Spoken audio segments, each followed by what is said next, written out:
We are made for each other. God first came and had community with us.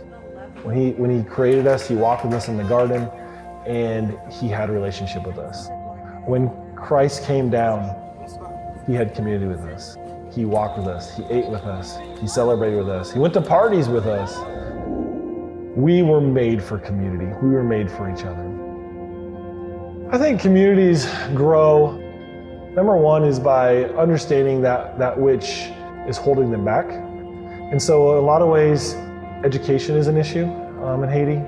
Another thing is to be able to bring food. When you're malnourished, your gospel is food.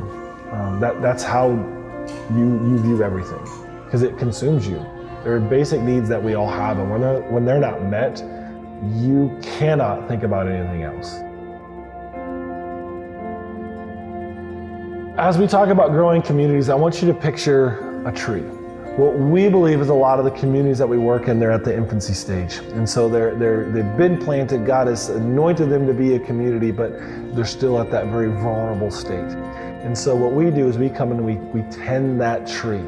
So that tree can start to develop roots that go deep, and those roots are those families.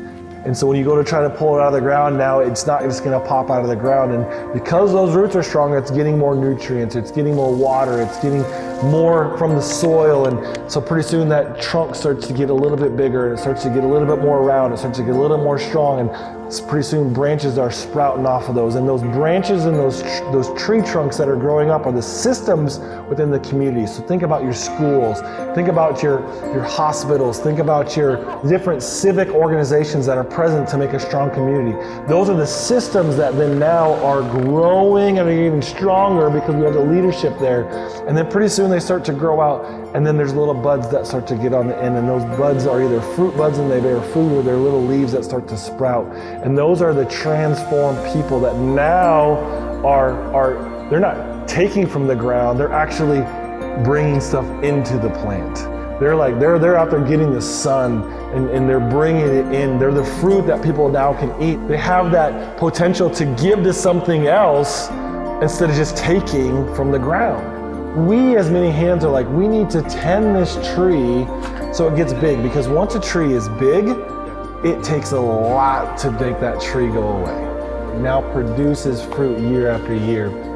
So think about a tree farm, a nursery, and a river is going this way, and the nursery's over here. What we're doing is we're diverting that river, and now the river's gonna go through the trees, and those resources are now next to the trees. So like through those relationships, the river of resources goes through those trees, and now those roots can go and get the resources. And because they can get the resources, the trunks get bigger and they start to bear fruit.